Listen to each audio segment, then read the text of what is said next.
Kaninang 3:20 AM ay tuluyan na pong naglandfall itong si Mirasol dito sa May Kasiguran, Aurora. Inaasahan po natin ngayong araw tatahakin na rin po niya ang Northern Luzon. Inaasahan din po natin yung malalakas na hangin at mga pag-ulan dito sa ilang bahagi ng Northern Luzon. Mamaya po i-discuss po natin kung saan po mga posibilidad na makaranas tayo ng malalakas na hangin at mga pag-ulan. So, update po muna tayo using yung satellite image po natin. So, ito pong si Mirasol, nananatili po siya sa Tropical Depression category.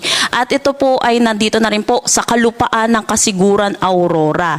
Meron tong taglay na lakas na hangin na 55 kilometers per hour at pagbugso na umaabot ng 90 kilometers per hour. Kung makikita po natin, bahagya pong lumakas yung bugso ng hangin nitong si Mirasol, dulot na ito po ay nasa kalupaan na natin.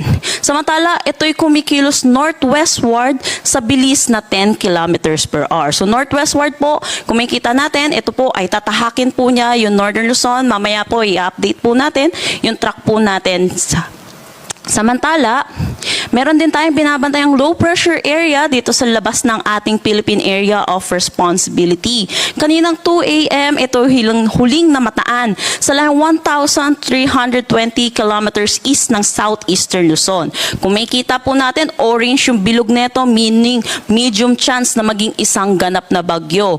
Mababa po yung chance po niya na maging isang ganap na bagyo within the next 24 hours, pero sa mga susunod na araw, tumataas po yung posibilidad na maging bagyo po ito. Kaya mataas po ang tsansa na may bagyo po ulit tayo next week. Meron din tayong southwest monsoon na hinihila neto ni Mirasol. Ito'y nakakaapekto dito sa may southern Luzon, pati na rin sa western section ng Visayas at Mindanao.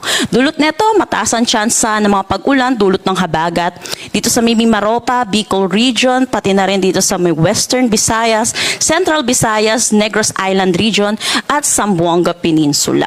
Samantala, dito naman po sa eastern section ng Visayas po natin at yung nalalabing bahagi po ng Mindanao, yung mga hindi ko po nabanggit, naasahan naman po natin magiging maaliwalas po ang kanilang panahon, pero asahan din natin yung init at alinsangan lalo na sa tanghali hanggang hapon na may mataas na tsansa ng mga localized thunderstorm lalo na sa hapon at sa gabi.